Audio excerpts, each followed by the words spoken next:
Hello, CJ. I forgot to ask. I completely forgot. But would you be able to put this bolt on? Which one? It's that engine plate right down there. It needs to be on that bolt right there. Oh, yeah, you got these painted, right? Yeah. Right. Saw it. Sweet. Thank you so much, CJ. No problem, man. Appreciate it. Go. Alrighty. All right, man. See ya. See ya. Putis. Switch here. Oh. Woohoo! Hello, my beautiful baby. Welcome back to life. Thank you, JT, for fixing me and my stupid stuff. Woo! Hello. Welcome to the internet. Whew. I'm really hot right now, but we'll fix that. It's 56 degrees and I'm bundled up as if it's below zero, so I'm sweating. But I was sweating before I put this gear on. I was exercising and I thought, you know what? I really need to get the Super Duke today because I don't know that I'd have a picture of all 4 of my motorcycles together. And today is my last day to do it. After this, I won't have my 4 bikes together. So I'm gonna go home and get a picture or 2 with these bikes, hopefully before the sun goes down. And yeah, that's that story. Here's the story about this bike now. I was riding this and using the new Ruroc Atlas 2.0 because I'm testing it, because I'm going to make a review video. Oh, that's not correct. That's not correct, Amando, at all. Ooh, that one's not right either. Should have checked my mirrors before I took off. Anyway, yesterday I was riding using that helmet, and because I was using that helmet and because it's not set up, doesn't have a camera on it yet, I'm not in my lane at all, I wasn't recording. And I have this rule: if you're not recording, something will happen, and something did happen. So I was riding this to see Jordan, and I'm in a kind of stop and go, speedy, stoppy traffic, and there was this car in front of me. I was getting frustrated watching him drive because I was like, you're gonna rear end somebody. Look at the way you're driving. And sure enough, not very long after, the car in front of me just, boom, rear-ended a car pretty well. And I was mostly frustrated because I saw it coming and there was nothing I could do.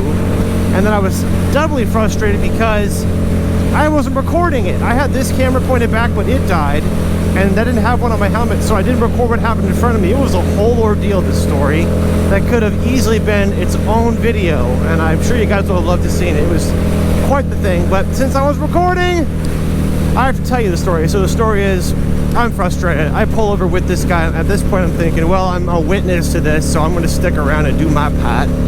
So he pulls over, gets out. First thing I say, sir, are you okay? He goes, yeah. And I said, good.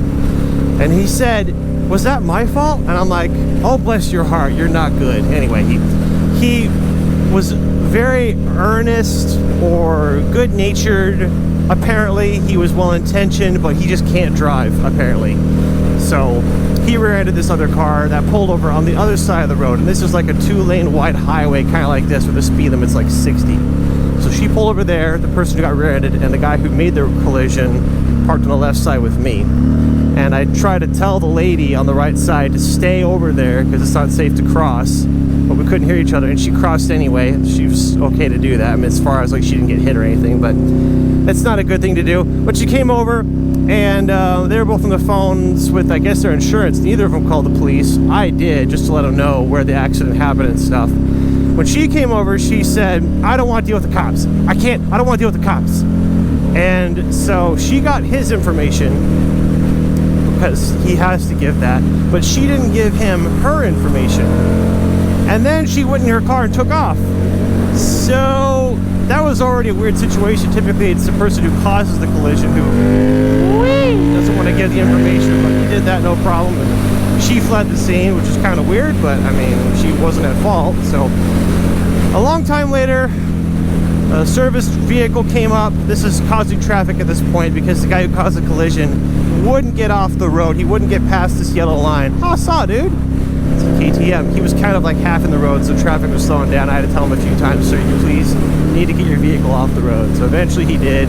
Eventually a service vehicle came, and then since his car was still drivable, he had him drive up the road like a quarter mile. There was this scenic exit type of a thing, so that was convenient. So I followed, of course. Us three, the service vehicle, me, and the guy who caused the collision, got off the road, and then a cop came finally, and he came up to me after he spoke to the guy who caused the collision and said, so I have this thing I like to say, if there's no victim, there's no crime. And since the person left and he did everything he was supposed to do, I don't want to punish a good Samaritan, he said. He said to me, that is unless you want to go to court. And I was like, no, he's did everything right. He's been really nice. And they goes, okay then, have a good day, something like that. So he's just like, I want to leave now. And so the guy who caused the collision was going to drive home, but as soon as he started to drive, I noticed, and the policeman noticed too, that he has like a piece of bodywork hanging out beneath the car that's kind of rubbing against the tire, and it's totally unsafe to take that thing on the highway. We both figured that out pretty quick, like you can't drive home. So we called a tow truck for him, or they called a tow truck. I was just waiting around to give my statement, which, you know, ended up being useless. They didn't need me, but I decided to stick around and, you know, try to help anyway. So by the time it's time for me to finally leave, this is like over an hour, he's gonna do it. Okay. Volkswagen! Oh, red lights up ahead. You gotta watch for, so this bump, oh, sudden stoppage of traffic. Whew.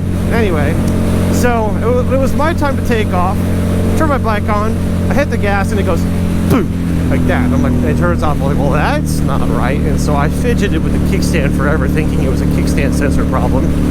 It was just working, but now it's not working, and I couldn't get it to work. So then I had to have Jordan come in his Jeep Gladiator and pick me and the bike up and continue on in the direction I was gonna go anyway. We went to JT, I dropped it off, and they were able to quickly find out that your battery is dead or too low. I'm like, well, that doesn't make sense because I was just using it, but whatever.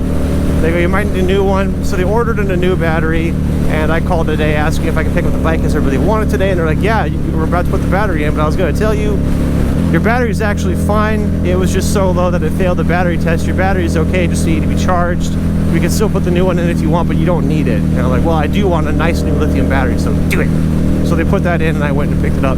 So that is the story. Oh my gosh, that is the story of me being stuck on the side of the road, and my bike ironically breaking down when I watched an accident, and watching a whole series of events unfold that caused an accident and not recording it because I was wearing a new helmet that didn't have a camera on it. Speaking of which, segue here, I am going to hopefully very soon get a brand new black Atlas 2.0 helmet like this that I can replace this one with. I'm really excited. Man, I really love using that new helmet. Let's see what I'm going to do. I'm going to own it and be a little bit of a dingus, just going to go up ahead because I'm a motorcycle, I'm faster, and I have the right of way, in my opinion. Alright, I need to stop and think for a second and make a segue in the video. Yeah, and with that helmet, I'm excited. I finally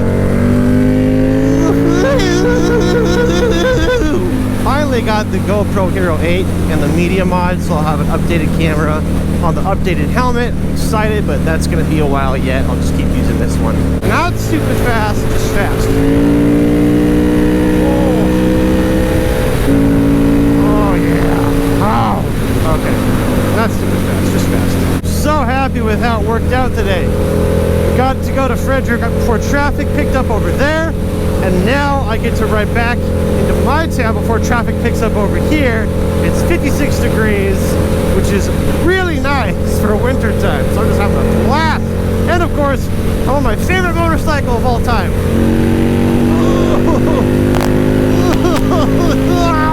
Just when I thought this bike couldn't get any more upgraded, it's got a beefy chain and a beefy battery now.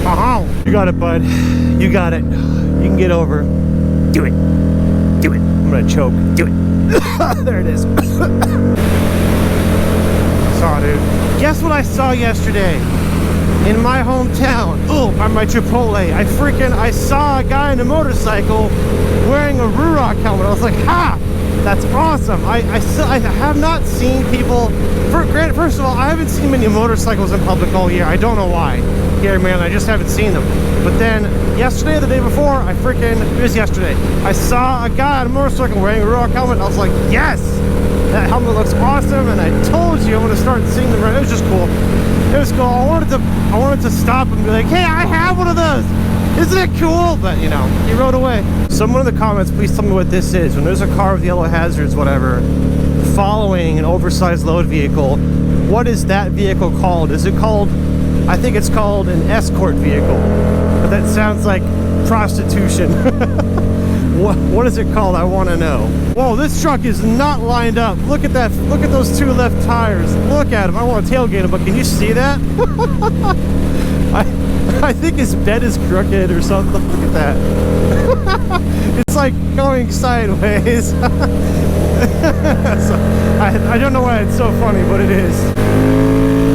Yeah, buddy. You feel that beat and chain falling. Oh, buddy.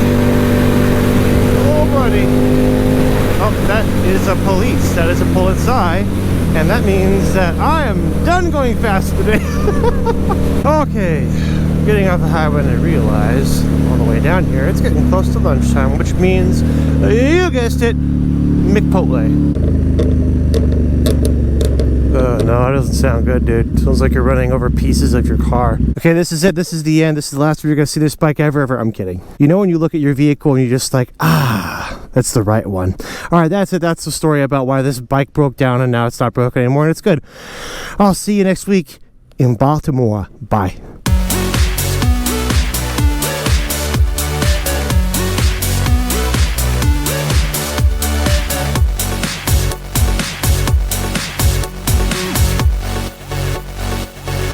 Walter Emmett!